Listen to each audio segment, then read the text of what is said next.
بسم اللہ الرحمن الرحیم۔ السلام علیکم ورحمۃ اللہ وبرکاتہ۔ میرے پیارے معززین ویورز، آپ سب کو فاروقی میڈیا چینل میں خوش آمدید کہتا ہوں۔ آج کا ہمارا موضوع بہت امپورٹنٹ، دلچسپ ہے، حقوق مزدور۔ جسمانی طاقت سے معاوضے کے بدلے کسی کام کا کرنا محنت مزدوری کہلاتا ہے۔ شریعت میں اس کے لیے اجرت کی اصطلاح استعمال ہوتی ہے۔ اس سے مراد نفع کو بیچنا ہوتا ہے۔ مزدور کو اجیر اور مزدوری کرانے والے کو مستجیر کہتے ہیں۔ معاملوں کو اجارہ یعنی اجرت کہا جاتا ہے۔ مزدور دو طرح کا ہوتا ہے، ایک عام اور دوسرا مخصوص۔ عام مزدور وہ ہوتا ہے جو کسی کام کی مزدوری کرنے میں آزاد ہو۔ وہ جب چاہے کسی شخص کی مزدوری کر کے اس سے معاوضہ لے لے اور اس کا کام کر دے، جیسے لوہار، سنار، رنگریز، درزی، دھوبی وغیرہ وغیرہ۔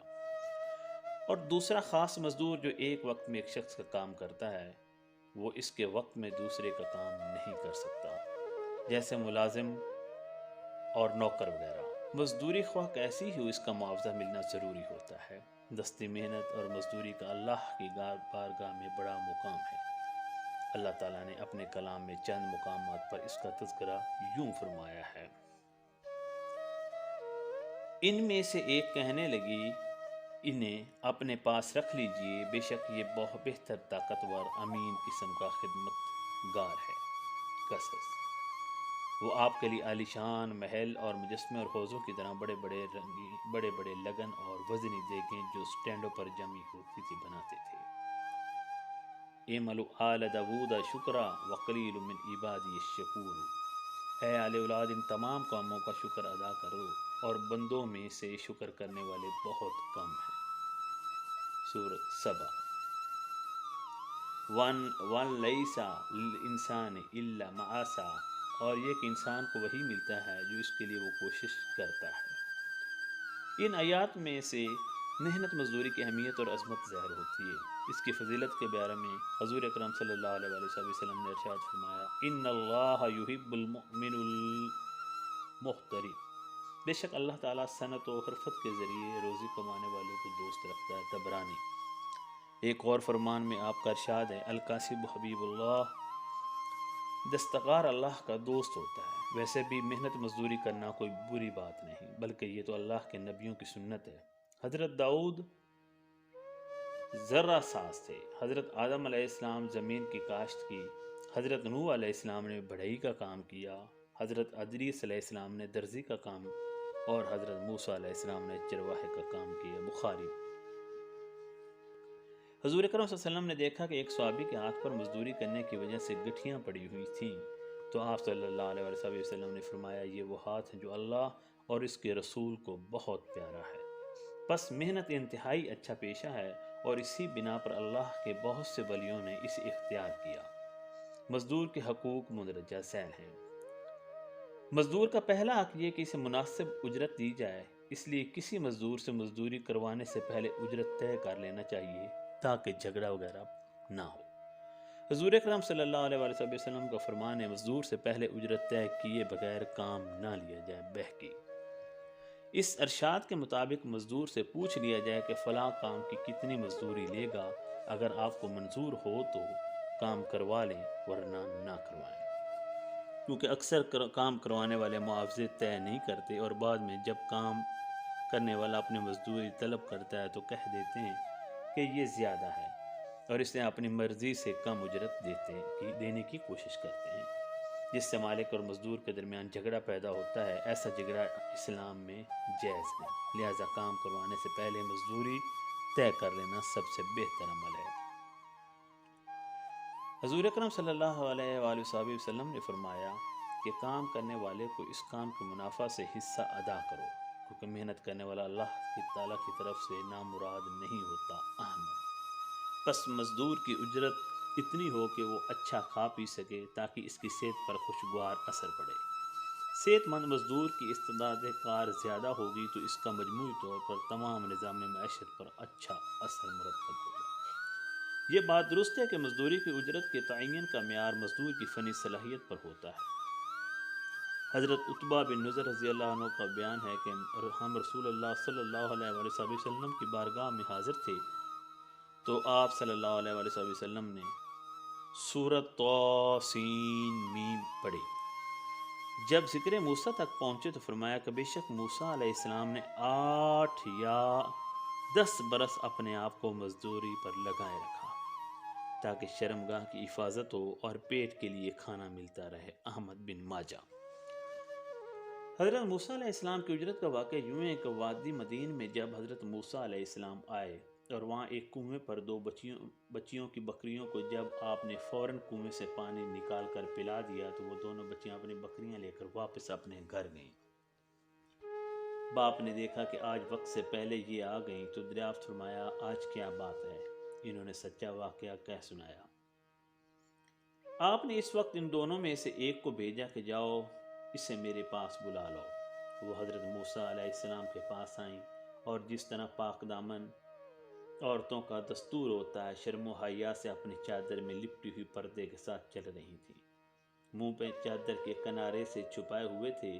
پھر اس دانائی اور صداقت کو دیکھیے کہ صرف یہی نہ تھا کہ میرے ابا کو بلا رہے ہیں، کیونکہ اس میں شبہ کی باتوں کی گنجائش تھی، صاف کہہ دیا کہ میرے والد آپ کو آپ کی مزدوری دینے کے لیے اور اس احسان کا بدلہ اتارنے کے لیے بلا رہے ہیں جو آپ نے ہماری بکریوں کو پانی پلا کر ہمارے ساتھ سلوک کیا ہے۔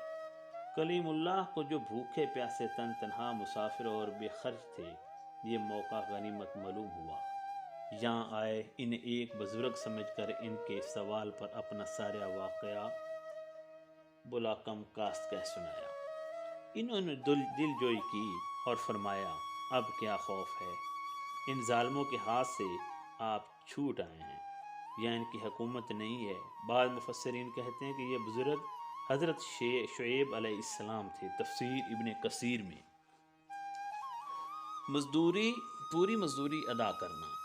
مزدور کا یہ حق ہے کہ اسے جتنی مزدوری دینے کا وعدہ کیا ہو وہ پوری ادا کر دی جائے، یعنی جب مزدور کا کام کر لے تو اجرت ادا کرنے والا ایسا نہ کرے کہ اس کی مزدوری کی کچھ رقم نہ دے اور کچھ دے دے۔ جو شخص ایسا کرے وہ اللہ تعالیٰ کو ناپسند ہے۔ حضرت ابو ہریرہ رضی اللہ عنہ سے روایت ہے کہ رسول پاک صلی اللہ علیہ وسلم نے فرمایا 3 شخص ایسے ہیں جن سے قیامت کے روز اللہ جھگڑا کرے گا۔ ایک وہ جو میرے نام پر وعدے کرے پھر عہد شکنی کرے، دوسرا جو کسی آزاد کو بیچ کر اس کی قیمت کھا جائے، تیسرا وہ جو کسی کو مزدوری پر رکھے، کام اس سے پورا لیا اور اسے اس کی مزدوری نہ دے۔ بخاری شریف۔ اس حدیث میں بتایا گیا کہ 3 شخص ایسے ہیں جو قیامت کے روز خسارہ پانے والوں میں سے ہوں گے۔ ان میں سے پہلا شخص تو وہ ہے جو اللہ تعالیٰ کے نام پر یعنی کہ اس کی قسم کھا کر کوئی عہد و معاہدہ کرتا ہے پھر اس کو توڑ ڈالتا ہے۔ یوں تو عہدہ معاہدہ کی پاسداری بہر صورت ایک ضروری چیز ہے، کیونکہ انسان کی شرافت و انسانیت کا تقاضا یہ ہے کہ وہ جو عہد معاہدہ کرے اسے پورا کرے۔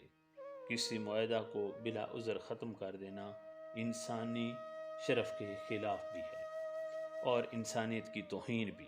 لیکن اگر کوئی عہد و معاہدہ اللہ کے نام پر کیا جاتا ہے تو پھر اس کی تکمیل کہیں زیادہ ضروری ہو جاتی ہے۔ اس لیے جو شخص اللہ کے نام پر کیے ہوئے عہد اور معاہدہ کو توڑتا ہے وہ بجا طور پر غضب خداوندی کا مستحق ہوتا ہے۔ دوسرا وہ شخص جو کسی آزاد شخص کو بیچ ڈالے۔ شرف انسانی کی توہین اس سے زیادہ کیا ہو سکتی ہے کہ ایک انسان اپنے ہی جیسے دوسرے انسان کو ایک بازاری مال بنا دے، اس کی خرید و فروخت کرے۔ چنانچہ ایسے شخص کو بھی قیامت کے دن عذاب میں مبتلا کیا جائے گا۔ تیسرا وہ شخص جو کسی مزدور کو اپنے کام کی تکمیل کے لیے مزدوری پر لگائے اور وہ اپنا کام پورا کرنے کے بعد اس کی مزدوری نہ دے، یہ ایک انتہائی قابل نفرت فعل ہے، قابل نفرین میں سے عمل ہے۔ کسی شخص کی محنت اس کی زندگی کا ایک قیمتی اثاثہ ہوتا ہے جسے حاصل کر کے اجرت نہ دینا شیوہ انسانیت کے خلاف ہے۔ یہ کتنے ظلم کی بات ہے کہ کوئی غریب اپنا پیٹ بھرنے کے لیے اپنا خون پسینہ ایک کر کے کسی کے یہاں محنت کرے مگر اس کی محنت کی اجرت اسے نہ دی جائے۔ چنانچہ ایسے شخص کے بارے میں جو مزدور کی مزدوری نہ دے، اللہ تعالیٰ نے یہ آگاہی دی ہے کہ ایسا شخص قیامت کے دن اپنے اس انسانی ظلم کی ضرور سزا پائے گا۔ حضرت عبداللہ بن مغفر رضی اللہ عنہ فرماتے ہیں کہ حضرت ثابت بن دحاق رضی اللہ عنہ نے فرمایا کہ رسول پاک صلی اللہ علیہ وسلم نے مزاریت سے منع فرمایا اور اجرت پر کام کروانے کا حکم دیا اور فرمایا اس میں حرج نہیں۔ مسلم شریف۔ حضرت ابن عباس رضی اللہ عنہ سے روایت ہے کہ نبی پاک صلی اللہ علیہ وسلم نے سینگیاں لگوائیں اور لگانے والوں کو اس کا معاوضہ دیا اور ناک میں دوائی ڈالی۔ مزدور جس سے آپ کا کام کیا ہو جب کام مکمل ہو جائے یا وقت مقررہ تک کام کر لے تو اسے فوراً اس کی اجرت دے دینی چاہیے۔ بعض لوگ کام کروا لیتے ہیں لیکن مزدور کو فوراً اجرت نہیں دیتے بلکہ اس کی رقم دینے میں بلا وجہ تاخیر کرتے رہتے ہیں۔ ایسا کرنے سے منع فرمایا گیا ہے، بلکہ یہ فرمایا گیا ہے کہ مزدوری مزدور کے پسینہ خشک ہونے سے پہلے ادا کرو۔ ان عبداللہ بن عمر قالا، حضرت عبداللہ بن عمر رضی اللہ عنہ تعالیٰ سے روایت ہے حضرت عبداللہ رضی اللہ عنہ سے روایت ہے کہ رسول اللہ صلی اللہ علیہ وسلم نے فرمایا مزدور کو پسینہ خشک ہونے سے پہلے اس کی مزدوری دے دیا کرو۔ ابن ماجہ۔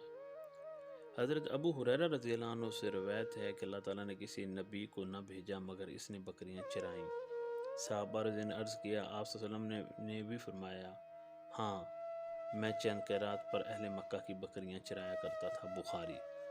حضرت ابراہیم ادم کا ذریعہ معاش منت مزدوری تھا۔ بسا اوقات وہ اس بنا پر مزدوری لینے سے انکار کر دیتے تھے کہ کہیں ان سے کام میں تنفیس ہل نہ گیا ہو۔ حضور اکرم صلی اللہ علیہ وسلم نے فرمایا خلاف دراشتہ کے زمانہ مبارک میں کام کے اختتام پر بسا اوقات اجر اور مزدوری میں اسی بات پر بحث چھڑ جاتی تھی کہ مزدور اس خیال سے مزدوری کم لینے کا مطالبہ کرتا تھا کہ شاید کمی نہ رہ گئی اور آجر اسے مقرر مزدوری سے زیادہ اس لیے دینا چاہتا تھا کہ کہیں مزدور کام زیادہ نہ کر گیا ہو۔